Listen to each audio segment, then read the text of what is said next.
is one of our livestock guardian dogs, Huck.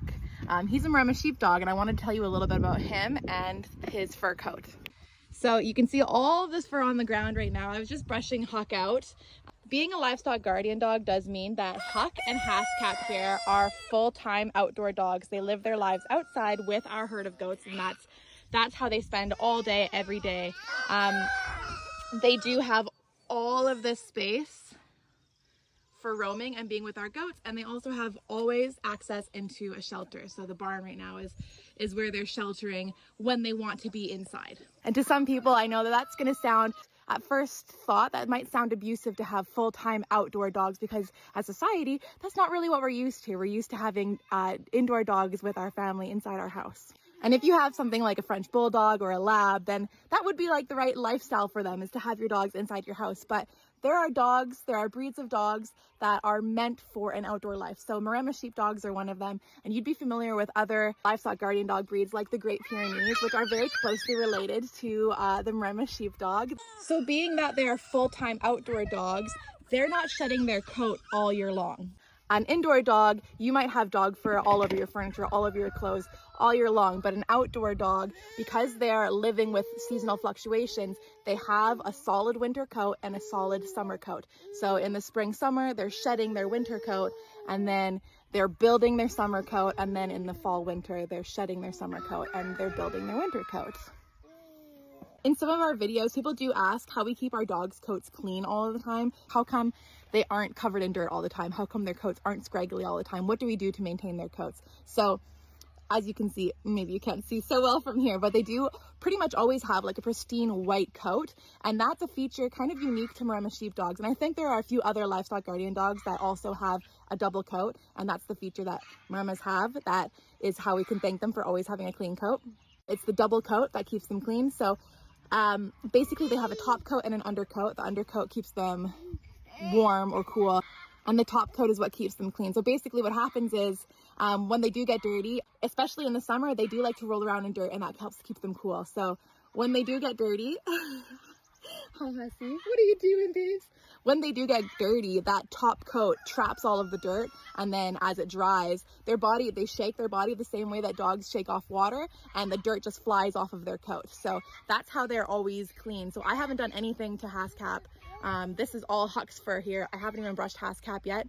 This is how they look the majority of the time, except for when they're kind of freshly rolled around in dirt. So if you're looking into livestock guardian dogs, if having a clean coat matters to you, you might want to look into a dog that has a double coat feature. So that's something that Maremmas have. Another really interesting feature that Maremmas have is having almost like a mane around their neck. I'm going to grab Huck so that I can show you what I'm talking about. Come here, Huck. Come on. Haskap doesn't quite, she's not a full-bred Maremma. She doesn't have quite the mane that I want to show you guys. I want to show it to you on Huck.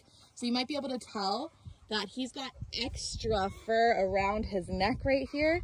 So as you go down his body, it's a little bit thinner. And then Huck's neck has a thick layer of fur. You can't even see down to his skin.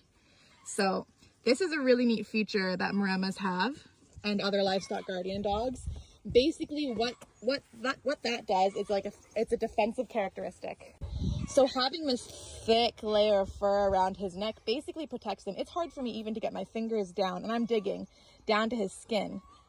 Can we see his skin even? There it is. It's hard to get my fingers down to his skin. So imagine if Huck ever did get into a fight with another dog or a coyote, it's their natural mechanism to try and attack at the neck.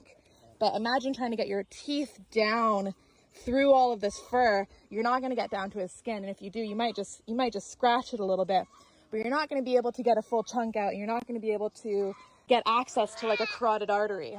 So that's a unique feature of livestock guardian dogs. Hey, Huck, I just want to show them. Hi, Bubba. Hi, I want to show them under. See all of that thick fur. So that's a unique feature that some livestock guardian dogs have. So being a full-time outdoor dog, you do want to make sure that their coats are healthy. That's a really important feature they have.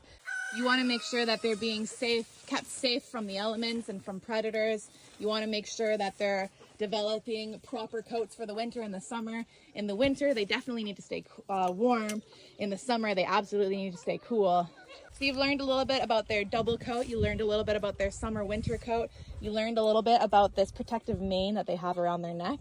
If you have any questions at all about a coat of a livestock guardian dog, or if you want to just know anything else about livestock guardian dogs and Maremmas specifically, go ahead and ask in the comments. I'd love to try and answer that for you.